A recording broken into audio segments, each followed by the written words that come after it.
di jalan Allah. Ini Masjid Enam Syuhada lagi dikunjungi sama Ketua Hilmi. Modal awalnya berapa Pak Yudi Pramuko? 750.000 rupiah aja. Jadi ini 500 jutaan nih barang. Sekarang udah habis 310. Masya Allah, tuh udah pakai keramik, laponnya tinggal. Granit tuh kayak marmer. Tuh, Masya Allah nih, sampai juga kita ke sini.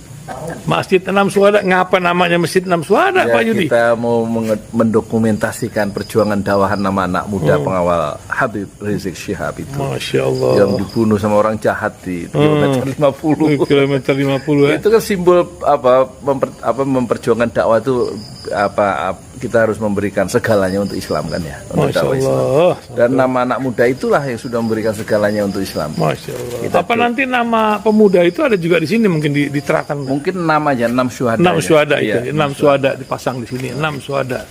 Bipali, apa yang dikomentarin dari ini semua, Bipali? Masya Allah, luar biasa. Dari uang 700.000, kalau pengen ternyata bisa. Bisa. Allah kirim. Tuh, bisa. Ya, dengan Masya. masuk satu gang kecil, tapi Bapak ini luar biasa. Kecil tuh. Oh, Masya Allah ya. Satu call aja. Masya Allah. Perjuangan Pak Yudi Pramuko, YouTuber sejagat paling tua. Tertua di semesta. Tertua di semesta. Masya Allah.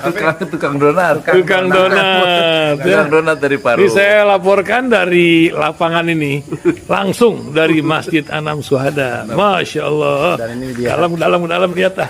Tuh lihat tuh masjidnya, tuh imamnya di situ tuh. Malam-malam lagi kita. Masya Allah. Masih kurang nih. Atapnya katanya transfer aja dari rekeningnya di bawah tuh lihat. Assalamualaikum warahmatullahi wabarakatuh. Kita kembali mereaksi pikiran-pikiran dari Rocky Gerung dalam Rocky Gerung Official. Judulnya Mahfud MD harus bongkar habis, mega skandal 300 triliun meski kepala PPATK sudah masuk angin. Gimana? Sehat ya semua ya, kita saksikan.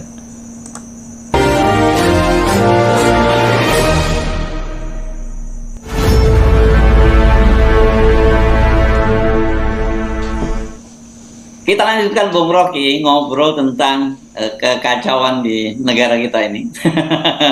Tetapi kelihatannya seperti kita tadi pagi bicara soal politik, ada tawar-menawar, ada negosiasi di dunia politik, tapi yang lain juga berlangsung terus-menerus, dan juga ada tawar-menawar juga. Tawar-menawar saya lihat terjadi di Kementerian Keuangan dengan PPATK dan Pak Mahfud MD berkaitan dengan isu 300 triliun itu ya. Sekarang ini Kepala PPATK menyatakan bahwa itu bukan tidak pencucian uang dan bukan soal korupsi di Kementerian Keuangan, tapi itu sebagai penyidik asal gitu disebutnya. Jadi dia mesti memberikan laporan. Saya kira nggak perlu ribut-ribut kalau soal seperti itu, sampai Pak Mahfud sendiri yang bongkar-bongkar. Pak Mahfud bilang itu tidak pidana pencucian uang.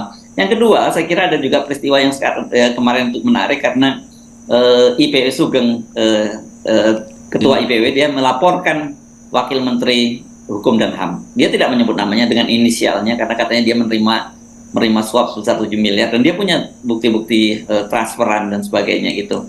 7 miliar berarti Wakil Kemenkumham ya dapat duit 7 miliar. IPW itu Indonesian Police Watch ya. Nah, belakangan kemudian dibantah oleh Menteri Wakil Menteri Kemenkumham Profesor Edi yang menyatakan itu urusan dia dengan ASPRI dia. Jadi nggak ada urusannya, dia nggak terima uang sesen pun. Nah, tapi saya kira kalau tahu betul ya apa yang disampaikan oleh Pak Wamenkum ini, saya agak bingung juga ya, kok bisa ASPRI-nya itu tetap menjadi lawyer yang aktif gitu loh. Oke, mungkin aturannya boleh, tapi secara berat kan Bung Rocky ya. Jadi dengan mudah kita bertanya, apakah ASPRI itu adalah ASPRI yang merangkap lawyer atau lawyer yang merangkap ASPRI kan? Dasarnya di situ kan. Ya. Dari manapun kita bicara, kedekatan si lawyer dengan sang menteri, sang wakil menteri itu artinya kedekatan informasi itu.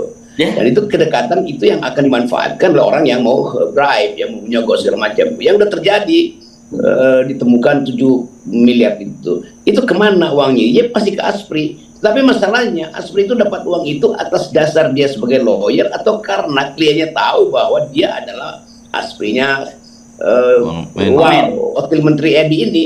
Jadi di situ konflik of interest-nya tuh. Masa Pak Edi nggak bisa paham bahwa apapun yang tersamar, bahkan yang tersamar pun itu akan diduga kuat sebagai konflik of interest. Jadi yang samar-samar pun pasti orang bisa anggap itu konflik of interest. Kan prinsipnya di dalam kebersihan birokrasi, semua yang jelas itu tidak perlu dipertanyakan. Yang tersamar justru itu yang berbahaya tuh. Jadi kalau dia anaknya Edi misalnya udah jelas itulah itu konflik of interest. Tapi yang tersamar itu lebih berbahaya. Ini tersamar, lawyer yang merangkap ASPRI artinya lawyer yang mencari akses informasi pada si wakil menteri. Atau ASPRI yang merangkap lawyer, artinya ASPRI yang menggunakan kedudukannya untuk tukar tambah kasus. Di dalam semua kalkulasi itu artinya konflik of interest. Jadi itu intinya. Jadi nggak usah main-main dengan istilah konflik of interest tuh. Karena justru makin terlihat bahwa membela diri itu setelah dibongkar itu artinya dia tahu bahwa ada elemen konflik of interest yang dia sembunyikan. Ya. Ini sama juga dengan yang kemarin kita bahas ya, soal staf khususnya Ibu Risma gitu ya. Iya, itu sama aja itu. Maling itu Jadi dari satu paket soal kebersihan, soal integritas dari pejabat negara, ya memang terlihat bahwa Wamen ini justru permisif terhadap konflik of interest kan. Ya, kan dia mesti bilang dari awal, Anda akui saya membolehkan. jadi lawyer tuh. Kan itu dasarnya. Bukan baru sekarang mengatakan ya kan itu dia lawyer tuh. Urusan apa melakukan apologi semacam itu tuh. Jelas itu adalah bahaya. Atau dia bilang Anda masih lawyer, oke berhenti sebagai ASPRI itu. Kan itu cuma itu pilihannya kan. Bukan dua-duanya diiyakan itu. Kalau begitu nanti Edi juga akan berprofesi lagi sebagai lawyer. Dan si ASPRI-nya bilang ya boleh loh Pak tuh kan kita sama-sama dua fungsi gitu kan. Jadi kelihatannya standar etik itu bisa dipermainkan hanya untuk berkelit dari kejahatan. Ya. Jadi apapun dalihnya ya, yang seperti Anda sebut lawyer melangkap ASPRI atau ASPRI melangkap lawyer, tetap aja sama itu adalah pelanggaran etika. Dan saya kira soalnya pejabat publik itu justru yang paling utama justru etika itu. Etika itu yang memang nggak ada di semua kementerian itu. Dengan dalih mereka taat pada undang-undang dan taat pada peraturan, tetapi menabrak nilai-nilai etika yang lebih tinggi daripada undang-undang dan hukum. Bung Rocky, dan etika itu di atas persoalan hukum. Kan orang kita selalu ngomong bahwa legal formalnya kita nggak melanggar, tapi secara etika itu melanggar, dan itu sebenarnya jauh lebih berat. Ya itu yang nggak pernah dimengerti oleh pejabat-pejabat ini. Dianggap ini kode etik. Ini bukan kode etik, ini ethics. Berbeda dengan kode etik. Bahwa nanti akan ada hukuman publik, tapi itu kan nggak melanggar hukum. Hukuman publik itu menentukan nasib Anda sebagai manusia politik. Mungkin Anda nggak akan dihukum, tapi tetap Anda cacat itu. Dan itu bagian yang kita ingin terapkan justru. Sama seperti soal PPATK ya, Sri Mulyani bisa ngelak-ngelak aja, dia nggak tahu segala macam itu. Lalu PPATK bahkan dorong, kita udah sebutin kok, udah 200 kali kita sebutin. Nah sekarang PPATK bilang enggak, itu kita sebutin sebagai laporan doang. Kalau sebagai laporan ngapain mesti ditekan-tekankan 200 kali kan? Jadi sebetulnya dari awal kita tahu ini juga pelanggaran etik loh. Bahwa PPATK akhirnya mundur lagi tuh karena tekanan politik pasti itu. Dan itu yang menyebabkan negeri ini nggak bisa maju secara moral. Karena Sri Mulyani sebetulnya waktu udah dengar 300 triliun dan 200 kali diajukan, ya udah diam aja, dia mesti refleks bahwa oh ya itu memang salah saya. Maka untuk sementara saya mundur. Dia tidak diam, malah dia cari media untuk membersihkan dirinya sendiri, yaitu Sri Mulyani wawancara double klik di Kick Andy dan lain-lain ya.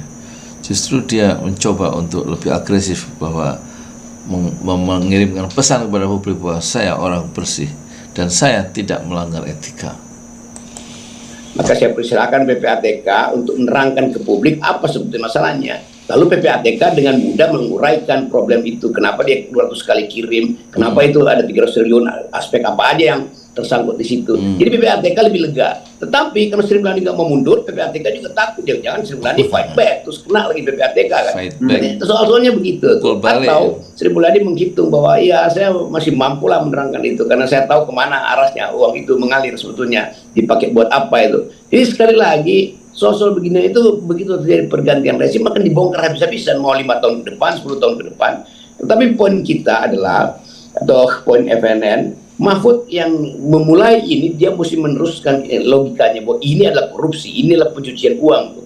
Mau Sri Mulyani nggak ngaku, mau PPT nggak ngaku, beban pembuktian sekarang ada pada saudara yang ada teman kita itu Profesor Dr. Mahfud MD. Saya kira kecil harapan ya untuk menggantungkan harapan kita ke Mahfud ya. Mahfud juga punya main dua kaki ketika sekarang PPATK itu mengatakan itu hanya laporan dan bukan suatu yang seperti yang dimaksudkan semula. Tentu Mahfud juga mikir-mikir ya, karena dia sebenarnya punya hidden agenda sendiri. Mungkin dia ingin mencapai posisi puncak sebagai capres atau wakil presiden ya, di masa depan ya. Tapi kalau dia sekarang melakukan satu tindakan yang frontal melawan Sri Mulyani misalnya, sebagaimana ditawarkan atau didorong oleh Rocky Gerung barusan, tentu Mahfud mikir ya, banyak risiko yang akan dia tanggung dan itu berarti investasinya untuk maju di Pilpres 2024 akan tergerus ya, dan mungkin investasinya bisa hilang sama sekali karena risiko yang terlalu besar ya, dengan ngurus yang 300 triliun itu. Dia mulai terangkan tuh, kenapa Sri Mulyani nggak mau mundur atau menyamping dari misi utamanya, yaitu untuk mengawasi lalu lintas uang dan menganggap ini cuma laporan biasa, tetapi ditekankan dengan sangat kuat bahwa itu nggak didengar sih laporan kita tuh. Ya nggak didengar ngapain ngotot gitu kan? Nah. Jadi hal-hal yang lucu itu bisa dengan mudah kita analisis bahwa di dalamnya ada tuker tambah politik lagi itu antara Sri Mulyani dan PPATK, antara PPATK dengan istana yang diwakili oleh Pak Mahfud. Ini segitiga ini akan dibongkar pada waktunya. Ya, mari kita kilas balik sebentar ya supaya kita bisa lebih memahami apa yang disampaikan oleh Kepala PPATK sekarang itu. Pada waktu pertama kali Pak Mahfud mengungkapkan itu kan ada 300 triliun dan itu melibatkan 460 orang pegawai di Kementerian Keuangan, dan itu terbanyak transaksinya terjadi di Ditjen Pajak dan Bea Cukai. Clear Pak Mahfud MD. Dan ketika jumpa pers bersama dengan Ibu Sri Mulyani juga menyatakan bahwa saya tidak menyebutnya korupsi, tapi itu tidak pidana pencucian uang, gitu ya. Dan tidak pidana pencucian uang itu lebih besar dari korupsi, begitu kan pada waktu itu. Dan Ibu Sri Mulyani terus kemudian PPATK menyatakan bahwa kita sudah memberikan datanya 200 itu nominalnya sampai individunya jelas. Kan disebutkan begitu. Ya, kemarin tuh itu rentetan peristiwa mulai dari Kamis Pak Mahfud mengungkap di Jogja, di Jogja di 2 tempat Bung Rocky, di UGM dan di UI. Ini menunjukkan betapa ini seriusnya. Jumpa pers kemudian bersama dengan para wamen dan para dirjen. Kemudian hari Sabtu itu, hari Ahad kemudian jumpa pers dengan Ibu Sri Mulyani. Nah sekarang tiba-tiba kok balik badan ini Kepala PPATK ini. Orang Pak Iwan saya masih ingatkan loh ya, media dan netizen masih gampang buka file itu belum terlalu lama, belum sampai seminggu ini kok, gitu ya. Hati-hati loh Anda ya.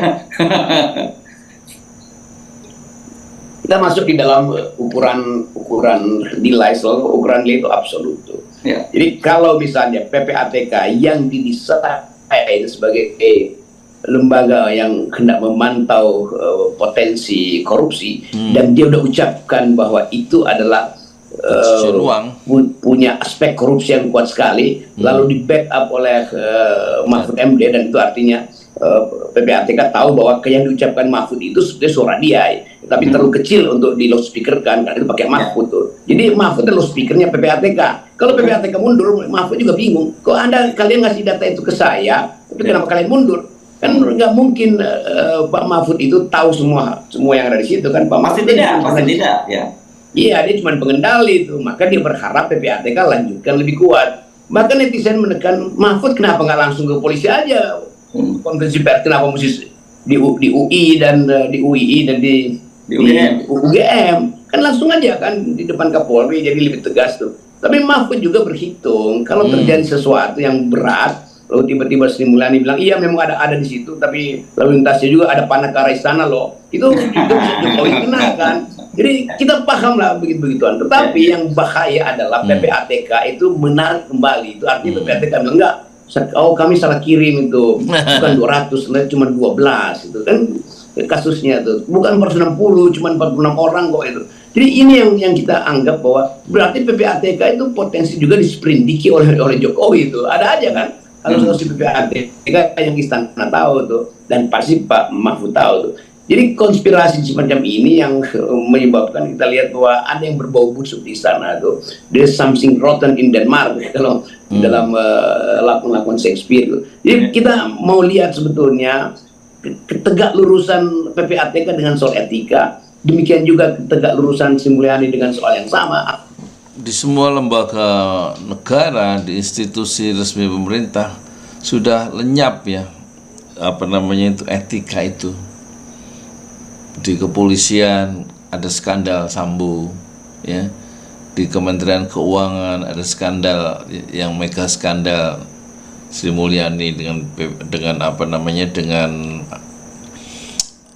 orang-orang dirjen, orang-orang pajak, bea cukai dengan nilai skandal 300 triliun, gitu.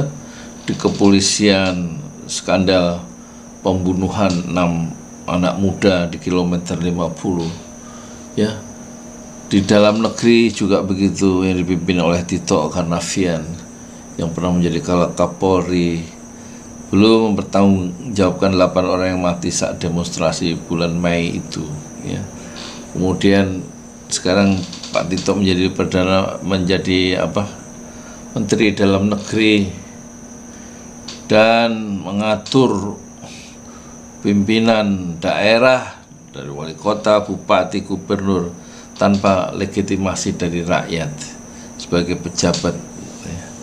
Jadi ini semuanya menunjukkan negeri kita itu berantakan ya dari segi etika ya.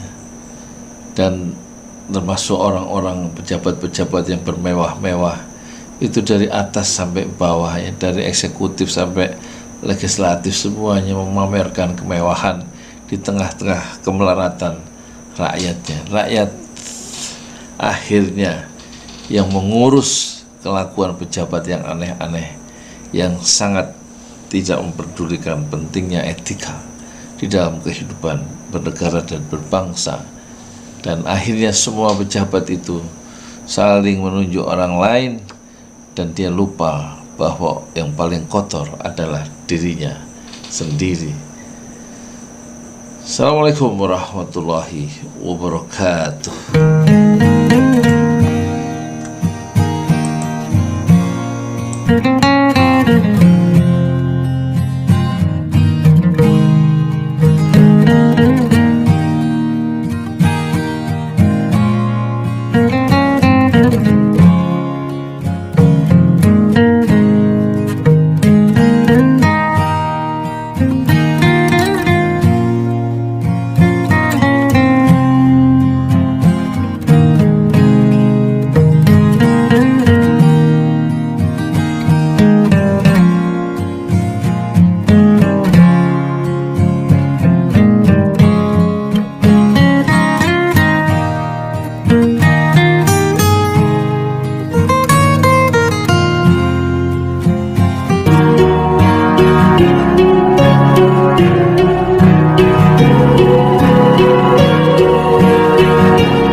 Out of your mouth, you